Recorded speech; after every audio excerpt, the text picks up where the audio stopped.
What's up, Taiwan? I'm Louise with 10 minutes of news from here in Taiwan and around the world. Prosecutors are seeking life imprisonment for the suspected ringleaders of a criminal group they say extorted millions of dollars.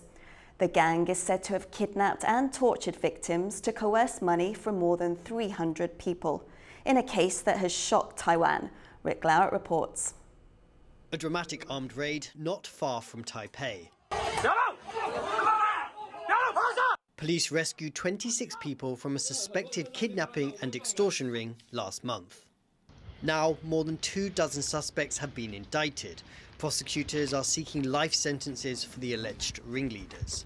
不以正当的途径来赚取财物，为了贪图自己的私利，所侵害的财产法益、金融秩序都非常严重，而且又囚禁、凌虐被害人，严重的来强害人性尊严，且迄今都没有赔偿任何被害人。 The criminal ring operating across Taiwan allegedly defrauded nearly $13 million from more than 300 people. The prosecutor's office says the gang enticed people with fake interviews for non-existent jobs. Victims were then held against their will as the group coerced money from them. Some of the kidnapped victims were subjected to torture, and 3 died. 那在整个拘禁期间，会用电击棒、用铝棒、用甩棍来殴打他们，用震爆枪来射击，还会把毒品 FM2 磨碎之后，添加到他们所煮的面食里面，来让这些被拘禁者食用。 This case now goes to trial in Taiwan's capital, where more details are expected to emerge. But the scale and violence of these crimes have already made a deep impact throughout the country. Easton Pan and Rick Glauert for TaiwanPlus. Taiwan's President Tsai has met with a visiting delegation of Japanese lawmakers. The 12 parliamentarians are here to deepen ties between the two countries. At their meeting on Wednesday, President Tsai said travel is recovering after the COVID pandemic. She expressed hope that economic and security cooperation will continue to develop between the two nations. Tsai also asked the lawmakers to support Taiwan's entry into a regional free trade bloc. 日本と基本的価値観を共有している台湾は必ずこのスタンダードをクリアできると確信をしております。 Taiwan's health authorities are closely monitoring China's reopening to travel. Beijing is set to scrap mandatory quarantine for inbound travelers in early January, which is expected to trigger a wave of people going overseas. Japan has already announced stricter screening for Chinese travelers, but Taiwan says it won't do that for now, as the number of Chinese visitors arriving here is still low.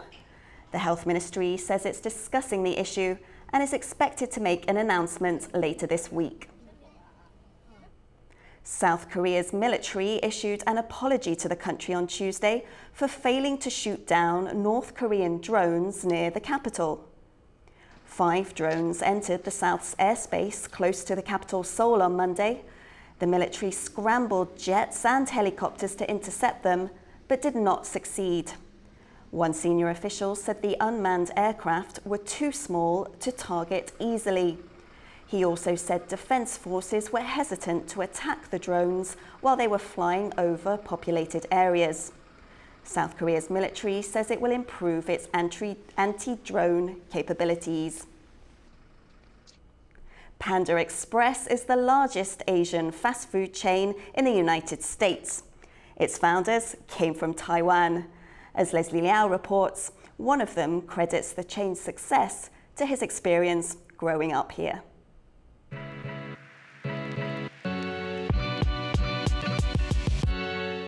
Broccoli beef, orange chicken, chow mein. These are some of the most popular items at Panda Express.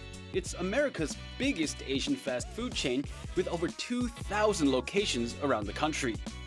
While his company is based in the US, co-founder Andrew Tsai thinks that growing up in Taiwan gave him a big advantage in running a restaurant chain. 我们的文化，的确是一种为别人服务这方面呢。 台湾是有名的嘛，对不对？我觉得在美国呢，能够用得上的，就是说，特别是在我们这个行业， Back in 1973, Tsai opened the Panda Inn restaurant with his father in Pasadena, California. Panda Express opened their first franchise location a decade later. Since then, the chain has expanded steadily across the United States. It also spread to other countries with locations in Mexico, Canada, the United Arab Emirates, and South Korea. Today, the Panda Express brand is valued at over $3.5 billion. The tasty food wasn't the only reason for the chain's rapid expansion. Efficiency was another key factor. 这个大门在前面，这个现在用餐完毕的客人还没走出门口，这个台词已经翻好了。 The Panda Express headquarters features a sign that says people first, meaning that taking care of their employees is a top priority. 其实我觉得一个成功的公司，其实你自己的员工要顾好，所以我觉得他们有做到这一点。 Panda Express has gone from a single restaurant to a massive chain with locations around the world.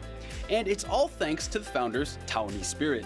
Eason Pan, Irene Wu, and Leslie Liao for TaiwanPlus. 11-year-old Wu Songxiu is a martial artist from Taichung in central Taiwan. And he's no ordinary fighter. He's already won recognition from Guinness World Records for his achievements. Leslie Liao explains. You've heard of the Karate Kid, but have you heard of Taiwan's Kung Fu Kid? This is 11-year-old Wu Zongxiu, and he kicks some serious butt. You can probably tell from Wu's flawless form that he's done well at worldwide Kung Fu competitions. But exactly how many medals has he taken? Hundreds? Try over 1,000. Gold medals alone account for 315 of Wu's total count. Even the Guinness Book of World Records has taken note of his accomplishments. Wu was diagnosed with ADHD in kindergarten. While many parents would see this as an obstacle, Wu's father saw it as opportunity. In fact, he saw a potential martial arts champion. The elder Wu signed his son up for Kung Fu classes to help him focus. 不但是他的这个症状是已经不明显了，那反而在这上面去取得专业，也就是他的武术。 Wu's talent also caught the attention of Taiwanese film director Kevin Zhu, who included the boy in one of his movies. So what's next for 11-year-old Wu now that he has over 1,000 Kung Fu achievements to his name? Keep going, of course. 就是超越李小龙，对，然后我这个愿望还没达成，所以要继续努力达成。 You heard it here. Kung Fu prodigy Wu Zongxiu wants to outdo one of the most prolific martial artists of all time. That's a high bar, but with a 4-digit medal count, he is already off to a good start. Eason Tsai and Leslie Liao for TaiwanPlus. A rail line in eastern Taiwan is back in service after being damaged by an earthquake in September. The earthquake knocked out a 20-kilometer stretch of track connecting the eastern counties of Taidong and Hualien. The Transport Ministry worked hard to restore access on that line ahead of the busy Lunar New Year travel season in January.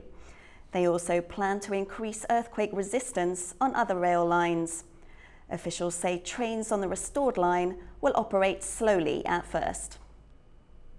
先用80公里，但是他们会因为刚修好了哈，所以他们用一个比较稳健的做法，然后慢慢会提速啊，就会慢慢恢复到原来的速度。但是时间透过他们的监测跟观察来做了哈，基本上就是它已经恢复到地震前的这个水准，已经是没有问题了。 Thank you for watching What's Up Taiwan. Remember to download the TaiwanPlus app for more stories from Taiwan and around the world. Finally, we leave you with images of Egypt's canal city of Port Said. The city is hosting its first international birdwatching festival. I'm Louise Watt. Take care, and I'll see you next time.